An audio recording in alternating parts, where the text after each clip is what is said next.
अस्सलामुअलैकुम। आप सब लोग कैसे हैं? उम्मीद है सब अच्छे होंगे। इस वीडियो में हम 5 स्पोकन इंग्लिश वर्ड्स पढ़ने वाले हैं जो कि हमारे डेली कॉन्वर्सेशन में बहुत ज़्यादा इस्तेमाल होते हैं। इन वर्ड्स के हम बिल्कुल एडवांस तरीके से पढ़ेंगे, यानी कि इनके सिनोनिम्स भी पढ़ेंगे, ताकि आपके पास एक वर्ड अगर आपको याद ना आए तो आप उसका जो सिनोनिम है वो यूज़ कर लें। इस तरह से आपकी जो है वोकैबुलरी में बहुत ज़्यादा इजाफा होगा और आप इंग्लिश स्पीकिंग को अपने इम्प्रूव कर पाएंगे।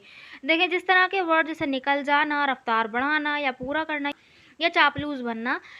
एक और वर्ड और है जिसके हम मीनिंग जानने वाले हैं। So let's begin. First of all देखें, जो हमारा फर्स्ट वर्ड है जो कि एक वर्ब है, डिपार्ट।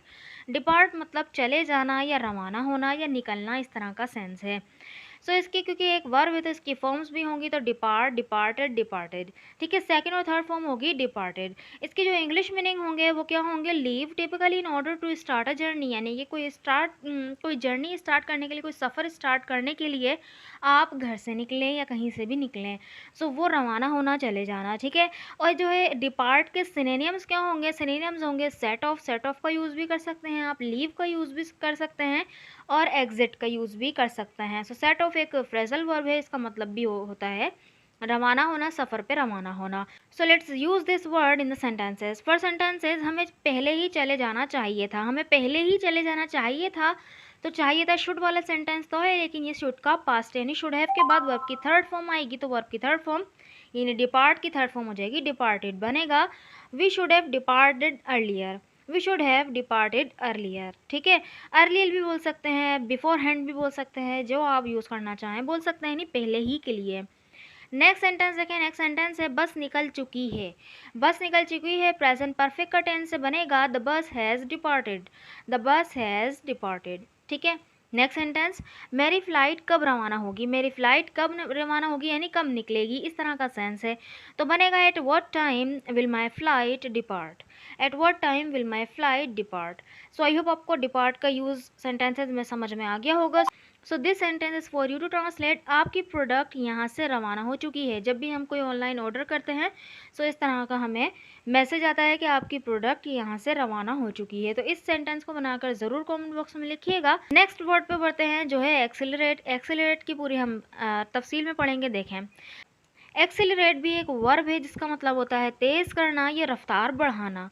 क्योंकि ये भी एक वर्ब है तो इसकी फॉर्म्स हैं एक्सेलरेट, एक्सेलरेटेड, एक्सेलरेटेड। तो इसकी सेकंड और थर्ड फॉर्म हो जाएगी एक्सेलरेटेड। ठीक है, इंग्लिश मीनिंग है टू स्पीड अप और to expedite something.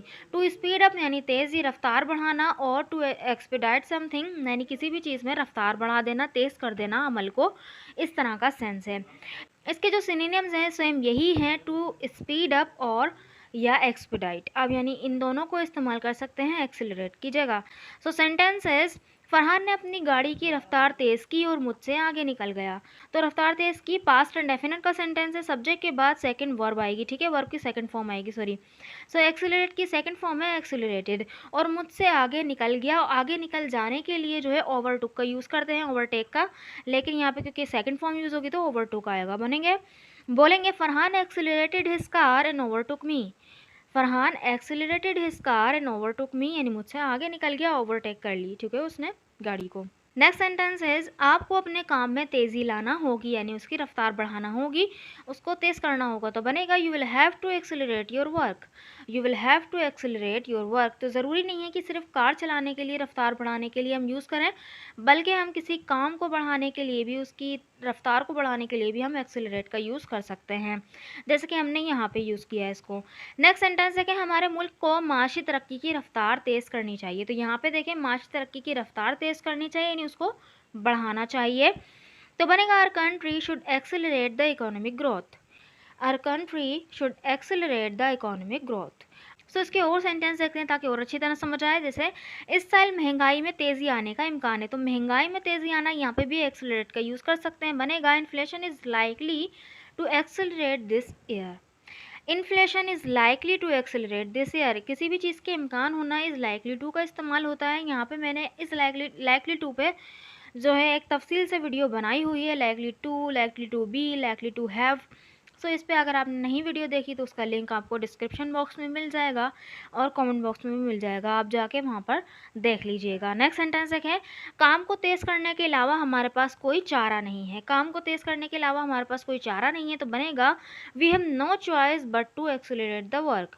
We have no choice but to accelerate the work. ठीक है, so we have no choice but to. So आप इसको और सेंटेंसेस भी बना सकते हैं। ये एक हमारा स्ट्रक्चर है जो कि हम पढ़ते रहते हैं अपने सेंटेंस स्ट्रक्चर्स, तो देखिए उसी में जो है मैंने वोकेबलरी का यूज़ करने की कोशिश की है यहाँ पे। ठीक है, ताकि आपके जो है सेंटेंस स्ट्रक्चर्स भी रिपीट होते जाएं और आपको इसका वर्ड्स का यूज़ भी आसानी से समझ में आए। ठीक है, सो आई होप आपको एक्सेलरेट का यूज़ भी समझ में आ गया होगा। So this sentence for you to translate, अपनी कार की रफ्तार मत बढ़ाओ। अपनी गाड़ी की रफ्तार मत बढ़ाओ, इस सेंटेंस को बनाकर ज़रूर कमेंट बॉक्स में लिखिए। हम नेक्स्ट वर्ड की तरफ बढ़ते हैं जो कि है अकम्प्लिश। अकम्प्लिश यानी पूरा करना। सो यहाँ पर हम इसको तफसील से देखने वाले हैं। अकम्प्लिश एक वर्ब है जिसका मतलब होता है पूरा करना, मुकम्मल करना, हासिल करना या अंजाम देना। ठीक है, सो क्योंकि ये एक वर्ब है तो इसकी जो है अकम्प्लिश, अकम्प्लिश्ड और अकम्प्लिश्ड यानी ईडी लग जाएगा, ये सेकंड और थर्ड फॉर्म है। इसकी इंग्लिश मीनिंग है अचीव और कंप्लीट समथिंग सक्सेसफुली, यानी कामयाबी से किसी चीज़ को अचीव कर लेना, हासिल कर लेना या कंप्लीट मुकम्मल कर लेना। ठीक है, सो इसके सिनोनिम्स हैं कंप्लीट, अचीव और फुलफिल। ठीक है, so let's use it in the sentences. क्या वो अपनी ख्वाहिशात को पूरा कर पाएगा? क्या वो अपनी ख्वाहिशात को पूरा कर पाएगा? फ्यूचर इंडेफिनिट का इंटेरोगेटिव सवाल है तो बनेगा will he be able to accomplish his desire. Will he be able to accomplish his desire. Next sentence देखें, अली को अपने मकसद को पूरा करने में कोई मुश्किल पेश नहीं आई तो बनेगा Ali did not have any difficulty to accomplish his goal. Ali didn't have any difficulty to accomplish his goal. Next sentence देखें, अगर आप अपने आप पर यकीन रखते हैं तो आप कुछ भी कर सकते हैं, कुछ भी कर सकते हैं तो बनेगा you can accomplish anything if you believe in your self. You can accomplish anything यानी कि आप कुछ भी कर सकते हैं, कुछ भी मुकम्मल कर सकते हैं, कुछ भी कंप्लीट कर सकते हैं, कुछ भी अचीव कर सकते हैं यानी कि हासिल कर सकते हैं। If you believe in your self यानी अगर आप अपने ऊपर यकीन रखते हैं तो। और सेंटेंस देखते हैं, तुम्हें अपना मकसद पूरा करने से कौन रोक रहा है? कौन रोक रहा है तुम्हें? तो बनेगा who is restraining you from accomplishing your goal.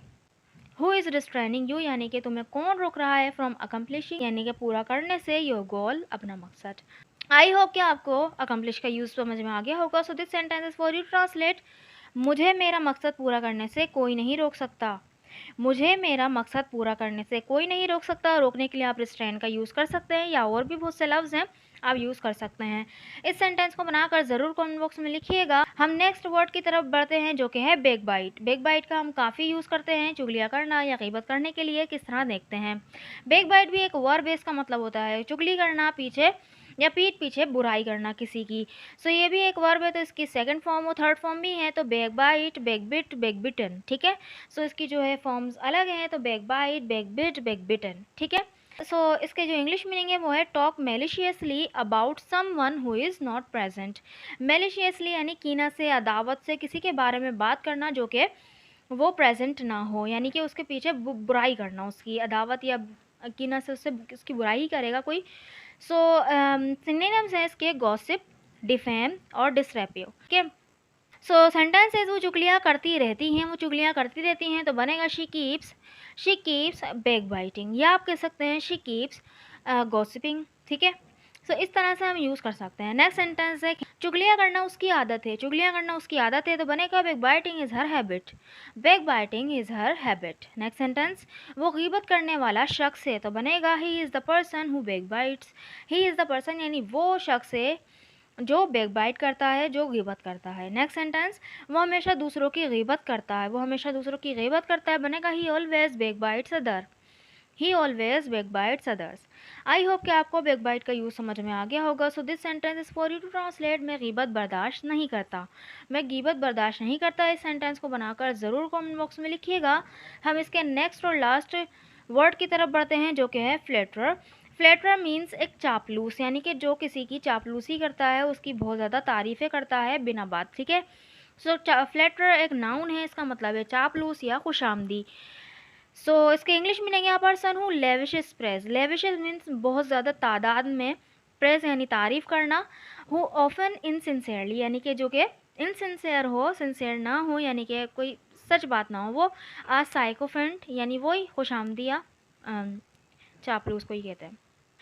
अगर इसके जो सिनोनिम्स देख लें तो वो होंगे साइकोफेंट या लिक्सपिटल, लिक्सपिटल या बूट लिकर, ठीक है।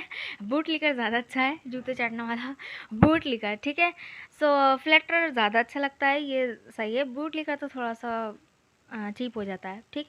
सो सेंटेंस इस पर यकीन ना करें कि वो एक हकीकी चापलूस है, उस पर यकीन ना करें वो एक हकीकी चापलूस से बनेगा don't believe him he is a real flatterer, don't believe him he is a real flatterer. Next sentence देखें, हमें चापलूस नहीं बनना चाहते यानी उसकी हम तारीफ़ें नहीं करना चाहते बिला वजह की। We don't want to be flatterer, we don't want to be फ्लैटरर्स।